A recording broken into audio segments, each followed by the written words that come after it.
엄청난 과학혁명이 일어나고 있습니다.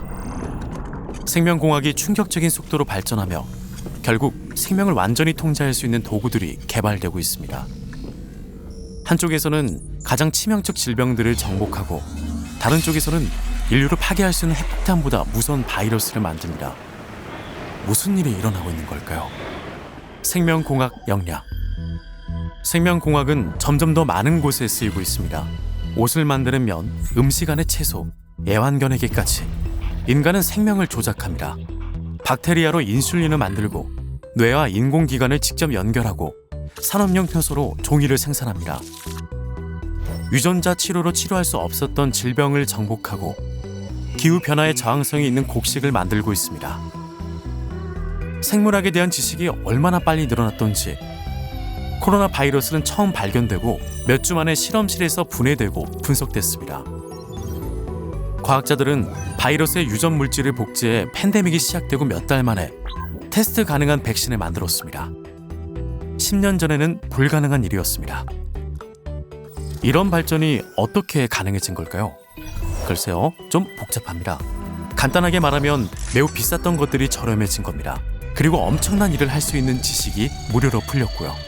1990년에 시작된 인간 유전체 프로젝트는 인간 DNA 전체 판독을 위한 첫 대규모 프로젝트였습니다. 13년과 30억 달러 후 이 프로젝트는 완료되었습니다. 그때쯤에는 인간 유전체 해독의 비용이 1억 원으로 줄어 있었습니다. 지금은 10만 배 쌉니다. 약 1,000달러에 불과하죠. 어떻게 그렇게 되냐고요? DNA를 컴퓨터 데이터로 변환하고 연구하는 건 아주 지루한 작업이었습니다. 전문가들이 수동으로 3년 정도 해야 하는 일이었죠. 지금은 약 2주 걸리고 그마저도 대부분 자동화됐습니다. 생명공학은 세계 최고의 부유한 연구소에서 세계 최고 전문가들만 하는 일에서 수십만 명이 편하게 연구할 수 있는 저렴한 분야가 되었습니다. 광범위하게 무료로 공유된 정보가 이 과정을 더욱 가속화시켰죠. 최첨단 발견은 이제 1년이면 전 세계 연구소에서 재현되고 몇 년이면 생물학 교육을 받은 모든 사람이 읽고 이해할 수 있으며 10년이 조금 넘으면 고등학생들이 학교에서 실습하게 됩니다. 근처 컴퓨터 수리점에서 최신 아이폰을 옆에 굴러다니는 부품으로 만들 수 있고 청소년들이 구형 아이폰을 만드는 숙제를 받아온다고 생각해보세요. 엉성한 가짜 아이폰이 아니라 진짜를요. 이게 바로 생명공학에서 지금 일어나고 있는 일입니다. 진정한 혁명이죠. 유래를 찾아볼 수 없는 속도로 지식이 더해지고 있고 더 빠르고 저렴해지고 있습니다. 이 속도라면 인류는 더 멋진 것들을 기대할 수 있을 겁니다. 생명을 살리는 치료기술, 기적의 작물, 아직 상상도 하지 못하는 문제에 대한 해결책까지. 하지만 안타깝게도 발전에는 반작용이 있습니다. 좋은 일에 쓰일 수 있는 것은 나쁜 일에도 쓰일 수 있습니다. 우연히 또는 의도적으로 말이죠. 뒷마당에서 핵폭탄을 만들 수 있다면 어떨까요? 생명공학으로 얻을 이점도 많겠지만 근미래에는 생명공학으로 수백만, 최악의 경우 수억을 죽일 수 있게 될 겁니다. 그 어떤 핵무기보다 강력한 무기죠. 우리는 새로운 코로나 바이러스가 얼마나 빨리 퍼지는지 보았습니다. 자연 발생되었다는 게 가장 유력한 설이지만 실험실 유출 사고설의 이야기도 있습니다. 최소한 700만 명이 죽었습니다. 코로나는 감염된 대부분의 사람이 크게 아프지 않는 비교적 약한 바이러스였습니다. 미래에는 아닐지도 모릅니다. 지난 팬데믹이 어디에서 시작되었든 다음은 우리의 잘못일 가능성이 큽니다. 너무 많은 일을 하다 보면 사고가 터질 수 있습니다. 무엇보다도 위험한 바이러스를 너무 쉽게 다루기 때문이겠죠. 수천 명의 과학자들이 실험을 위해 전염성 바이러스 샘플의 유전 데이터를 온라인으로 쉽게 주문할 수 있습니다. 2023년에 이걸 인공 바이러스로 만드는 데는 신차 한 대 값 정도가 됩니다. 실험 기구를 다 포함해서요. 동시에 어떤 과학자들은 자연에 숨어있는 바이러스를 찾으려고 합니다. 야생 박쥐나 원숭이 같은 데 말이죠. 잠재적으로 치명적인 팬데믹이 많이 있겠죠. 이들은 샘플을 실험실로 가져와서 연구하고 새로 발견된 바이러스가 인간에게 전염력이 있는지 확인한 뒤 분류합니다. 새 바이러스를 발견하면 공개적으로 그 유전 데이터를 발표합니다. 학술지들은 잠재적 위험이 있는 바이러스의 설명을 앞다투어 공유하려고 합니다. 더 나가는 연구소도 있습니다. 위험성을 더 높이는 거죠. 여러 바이러스를 합치고 변형시켜 어떤 변형이 인간 전염성을 높이는지 보거나 원래 바이러스보다 치명도를 높입니다. 그리고 이 결과도 무료로 공유됩니다. 그 와중에 합성 DNA와 이 바이러스들을 만들 수 있는 장비가 구매자 추적도 거의 혹은 아예 없이 온라인으로 판매됩니다.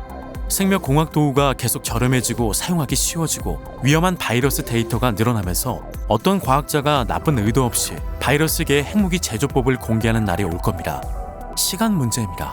수백만을 죽이는 슈퍼버그인 거죠. 그리고 누군가 그걸 뿌릴 겁니다. 나쁜 의도로 뿌릴 수도 생각 없이 혹은 엉성하게 다루다 유출될 수도 있죠. 인류는 누구나 바이러스 무기를 뒷마당에서 만들 수 있는 환경을 만들고 그걸 점점 발전시키고 있습니다. 무서운 일입니다. 새 팬데믹이 매년 새로 나타나거나 한 번에 쏟아지면 세계는 끝나지 않는 위기를 맞을 겁니다. 아주 많은 인간이 죽고 인류 문명 전체에는 상상할 수 없는 피해가 갈 겁니다. 수백 년간의 진보가 무로 돌아갈지도 모르죠. 어떻게 하면 좋냐고요? 사실 할 수 있는 일은 많죠. 이런 문제를 만난 게 처음이 아니고 무력하게 당해야 하는 것도 아닙니다. 핵기술을 보세요. 엄청나게 강력하고 위험하며 장단점이 있습니다. 핵에너지는 무기 연구에서 탄생했습니다. 그러니 그 발명자들은 그 지식의 남용 가능성을 항상 잊지 않았습니다. 처음부터 이 분야의 지식과 기술에 대한 접근 권한을 엄격히 다루어야 한다는 게 명확했습니다. 따라서 방사성 물질이 없어지는 일이 없도록 하는 일과 에너지 프로그램을 내세워 무기 개발을 하지 못하게 하는 일에 큰 노력을 기울였습니다. 결과가 완벽하지는 않습니다. 하지만 현재 411개 핵 발전소가 돌아가고 있다는 걸 감안하면 꽤 성공적인 결과죠. 마찬가지로 평범한 실험 장비를 폭탄 만드는 기계로 개조하는 방법을 인터넷에 공유할 연구자는 없을 겁니다. 위험한 생명공학 지식을 비슷하게 다루지 않을 이유가 없습니다. 전문가들은 3가지 단계를 제시했습니다. 먼저 위험한 바이러스를 다루는 방법을 정립하여 치명적 팬데믹이 또 오는 시기를 늦춰야 합니다. 이 바이러스들의 유전 데이터는 정보적 위험으로 다뤄져야 합니다. 무분별하게 공유되면 사회에 위험이 되는 정보입니다. 즉 위험한 DNA를 아무나 온라인으로 주문할 수 있으면 안 됩니다. 그렇게 한다 해도 구매자가 추적되어야 합니다. 그래야 나쁜 사람이 위험한 정보를 얻는 걸 막을 수 있습니다. 다음 단계는 현재 어떤 바이러스가 있고 어떤 게 폭발적으로 전염되고 있는지 파악하여 위험을 탐지하는 겁니다. 이건 인구 밀집 지역에 있는 연구소에서 미시세계를 모니터링하는 바이러스 탐지기를 설치하는 정도로 쉽게 가능할 겁니다. 갑자기 어떤 미생물이 짧은 시간에 많이 나타난다면 빨리 대응해서 역공하면 됩니다. 그게 바로 마지막 단계입니다. 파괴하는 겁니다. 팬데믹의 위험이 커지기 전에 파괴할 수 있는 기계를 만들어야 합니다. 지금 개발되고 있는 도구로도 가능한 일이죠. 공기에서 위험 물질을 제거하는 나노 필터도 있고 전파되기 전에 모든 바이러스를 죽이는 특수 UV 램프도 있습니다. 물론 새 백신 개발 속도도 더 발전해서 계속 기록을 경신해야 합니다. 이 3가지를 통해 미래에는 재앙적 팬데믹을 피할 수 있을 겁니다. 모두 흥미진진하고 강력한 기술과 마찬가지로 생명공학은 그 자체로는 좋지도 나쁘지도 않지만 어떤 방식으로든 엄청난 결과를 만들어낼 수 있습니다. 이 도구를 통해 생명, 즉 우리와 주변의 동식물, 그리고 미시세계의 생명에 대한 진정한 통제가 가능한 미래를 이룩할 수 있습니다. 그러니 이러한 도구를 이용해 팬데믹과 질병을 정복하는 미래를 만드는 건 어떨까요? 이 영상은 여러분의 후원으로 탄생했습니다. 저희 영상은 만드는데 수천 시간이 됩니다. 저희가 더 많은 일을 할 수 있게 직접 돕고 싶으시면 patreon.org에서 직접 후원하시고 쿠르츠 게작트 세를 받아가시거나 저희 상점을 이용해주세요. 저희는 과학, 자연과 생명, 그 자체에 대한 호기심을 자극하는 고품질의 과학 관련 제품을 설계하고 만듭니다. 영상에 쏟아붓는 노력과 애정만큼을 포스터, 공책, 옷, 액세서리를 만드는 데도 쏟고 있습니다. 상점에서 구매하시면 이 채널을 직접 후원하시는 겁니다. 하지만 꼭 구매하지 않으셔도 됩니다. 영상을 보고 공유하는 것만 해도 큰 도움이고 저희는 이렇게 많은 분이 영상을 아껴주시는 것만으로도 감사하니까요. 시청해주셔서 감사합니다.